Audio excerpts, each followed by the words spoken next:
तो हेलो दोस्तों, स्वागत है आपका मेरी और एक नई वीडियो में। आज की इस वीडियो में हम रिव्यू करने वाले हैं एक एनीमे फिल्म का, और इस एनीमे फिल्म का नाम है ग्रेव्स ऑफ द फायरफ्लाइज। ये जो फिल्म है वो आई थी 1988 में, और इस फिल्म को डायरेक्ट किया था इसाओ टकाटा ने। इस फिल्म की जो स्टोरी है वो इसी नाम से आई हुई एक बुक से ली गई थी, और वो जो बुक है उसको लिखने का काम किया था एकी युकी नोसाका ने। और मैंने जो रिसर्च की है उसके हिसाब से ये जो फिल्म है उसकी स्टोरी जो है वो ट्रू स्टोरी पर बेस्ड है, मतलब कि ऐसी घटना सच में भी हो चुकी है। हालांकि फिल्म के अंदर दिखाई गई सभी घटनाएं सच नहीं है, लेकिन फिर भी फिल्म के अंदर दिखाई गई बहुत सारी घटनाएं रियल में भी हो चुकी है। और ये घटना और किसी के साथ नहीं बल्कि खुद इस स्टोरी के राइटर के साथ ही हुई थी। मतलब कि एकी युकी नोसाका जब छोटे थे तो उनके बचपन में भी ऐसी बहुत सारी घटनाएं हुई थी जो कि हमें फिल्म के अंदर देखने को मिलती है। और उनके बचपन में हुई उन घटनाओं के ऊपर ही उन्होंने एक बुक लिखी थी जिसका नाम था ग्रेव्स ऑफ द फायरफ्लाइज, और इसी बुक के ऊपर इस फिल्म को बनाया गया है। तो इस ट्रू स्टोरी पर बनी ग्रेट और लेजेंडरी एनीमे फिल्म का आज हम रिव्यू करने वाले हैं, तो प्लीज़ वीडियो को एंड तक ज़रूर देखना। तो चलिए अब इस वीडियो को हम शुरू करते हैं। तो देखो, यहाँ पर मैं आपको सबसे पहले तो ये बताता हूँ कि ये फिल्म किन लोगों को पसंद आएगी और किन लोगों को ये फिल्म पसंद नहीं आएगी। तो देखो, मेरे ख्याल से तो ये फिल्म सभी को पसंद आ सकती है। यहाँ पर हम बात करें मासेस ऑडियंस की, तो मासेस ऑडियंस को भी ये फिल्म पसंद आ सकती है अगर वो लोग इस फिल्म को देखते हैं तो। इसके अलावा बात करें क्लासिक ऑडियंस की, तो क्लासिक ऑडियंस को तो ये फिल्म पसंद आएगी ही आएगी। और इसके अलावा इस फिल्म को आप अपने बच्चों के साथ देख सकते हो, और आप अपनी फैमिली के साथ भी इस फिल्म को देख सकते हो। इस फिल्म के अंदर कोई भी ऐसी चीज़ नहीं है जिसके चलते आप इस फिल्म को अपनी फैमिली के साथ ना देख पाओ। तो मेरे ख्याल से इस फिल्म को आपको अपनी फैमिली के साथ और बच्चों को ज़रूर दिखाना चाहिए, और बच्चे इस फिल्म से कुछ सीख भी सकते हैं अगर आप सिखाते हैं तो। इसके अलावा कमाल की बात यह है कि ये फिल्म हिंदी डब में भी अवेलेबल है, आप इस फिल्म को हिंदी में भी देख सकते हो। लेकिन देखो, इस फिल्म को लेकर मेरा ये कहना होगा कि अगर आप इस फिल्म को इंग्लिश सबटाइटल के साथ जापानीज लैंग्वेज में देखेंगे तो ज़्यादा बेहतर होगा, क्योंकि यार उसका एक अलग ही मज़ा है। और इसके अलावा मैं आपको एक बात और भी बताना चाहता हूँ कि ये जो फिल्म है वो बहुत ही इमोशनल और बहुत ही सैड है। ये फिल्म इतनी सैड है कि आप इस फिल्म को देखने के बाद डिप्रेशन में भी जा सकते हो। और देखो, ये बात आपको सुनने में अच्छी ना लगे, लेकिन बहुत सारे लोग जो है उन्होंने ये कहा है कि वो इस फिल्म को देखने के बाद डिप्रेशन में भी चले गए थे। और कहीं ना कहीं ये बात सच भी है, क्योंकि यार मैंने जब इस फिल्म को देखा था तो यार मेरी हालत भी पूरी तरह से ख़राब हो गई थी।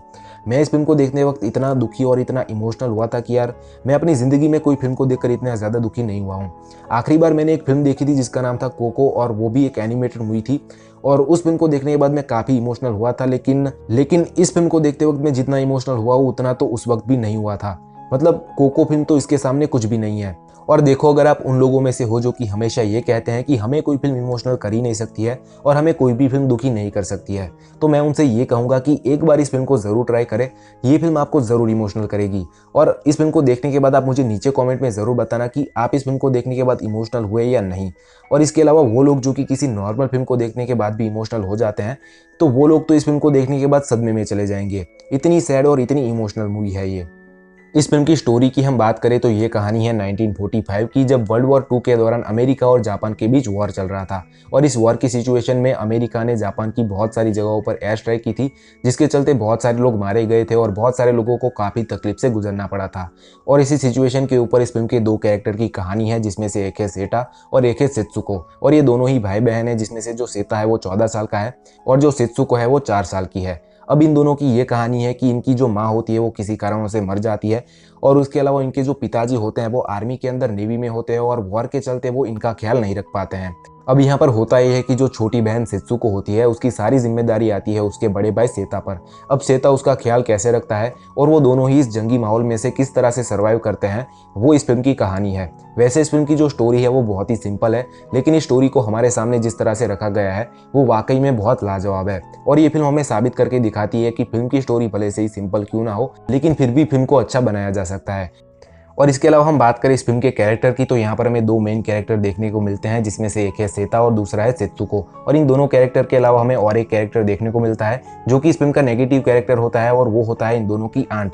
अब ये जो कैरेक्टर होता है उसे देखकर हमें काफ़ी गुस्सा भी आता है और इस कैरेक्टर से हमें काफ़ी नफरत भी होती है, और वो कैरेक्टर काफ़ी अच्छी तरीके से फिल्म के अंदर दिखाया गया है।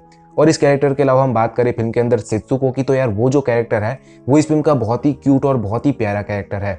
इस कैरेक्टर के साथ हम इस तरह से कनेक्ट होते हैं कि इस फिल्म के अंदर एक सीन आता है जो कि मैं आपको स्पॉइल नहीं करना चाहता हूं, लेकिन फिर भी मैं आपको उसके बारे में बताता हूं।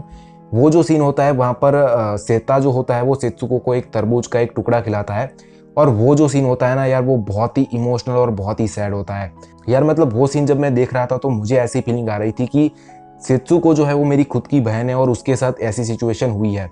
और उस सीन को देखकर तो मेरी हालत पूरी तरह से ख़राब हो गई थी। और भाई सच कहूँ ना तो यार पत्थर से पत्थर दिल इंसान भी उस सीन को देखकर रो पड़ेगा। इतना इमोशनल और इतना सैड सीन था वो, और तब हमें इस कैरेक्टर को लेकर बहुत ही दुख होता है। और इसके अलावा हम बात करें श्वेता की, तो यार श्वेता के कैरेक्टर से आप थोड़ा हेट कर सकते हो, क्योंकि यहाँ पर श्वेता के कैरेक्टर के पास बहुत सारे ऐसे चांसेस होते हैं जहाँ पर वो सिचुएशन को काफ़ी अच्छी तरीके से हैंडल कर सकता था, लेकिन वो नहीं करता है। अब वो क्यों नहीं करता है वो भी मैं आपको क्लियर कर देता हूँ। देखो यार, श्वेता जो है वो खुद एक बच्चा है और उसकी जो सोच है वो भी बच्चों जैसी ही है, इसलिए वो जब भी कोई डिसीजन लेगा तो वो अपने सोच के हिसाब से ही लेगा, और इस बारे में हमें फिल्म के अंदर काफ़ी अच्छी तरीके से समझाया गया है। खैर, अभी मैं किस चीज़ के बारे में बात कर रहा हूँ और क्या बात कर रहा हूँ वो आपको अभी समझ में नहीं आएगा। जब आप इस फिल्म को देखोगे तब आप इस चीज़ के बारे में काफ़ी अच्छी तरीके से समझ जाओगे।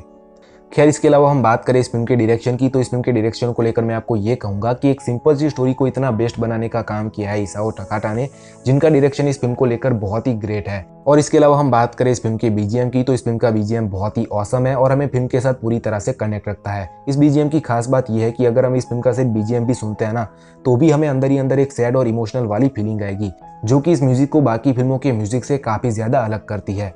और इसके अलावा हम बात करें इस फिल्म के एनिमेशन की, तो इस फिल्म का एनिमेशन बहुत ही अच्छा है। स्पेशली इस फिल्म के अंदर जो जुगनुओं का एलिमेंट और जुगनुओं को जिस तरह से एनिमेट किया गया है ना, वो वाकई में बहुत ही लाजवाब है।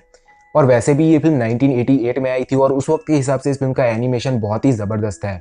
आखिर में हम बात करें इस फिल्म की रेटिंग की, तो यार मैं फिल्मों को 4 कैटेगरी में रेटिंग देता हूँ, जो कि है वर्स्ट, गुड, बेस्ट और मास्टरपीस की। और इन चारों में से मैं Graves of the fireflies film को दूंगा मास्टरपीस की रेटिंग। अगर आपने इस फिल्म को देखा है तो आप इस फिल्म को क्या रेटिंग देंगे, और जब आपने इस फिल्म को देखा था तो आपकी क्या हालत हुई थी, उसके बारे में आप मुझे नीचे कमेंट में ज़रूर बताना। और इसके अलावा अगर आपको फिल्मों से रिलेटेड कोई सवाल है, आप मुझे कुछ पूछना चाहते हैं, मुझे कुछ बताना चाहते हैं, तो नीचे कॉमेंट में ज़रूर बताना।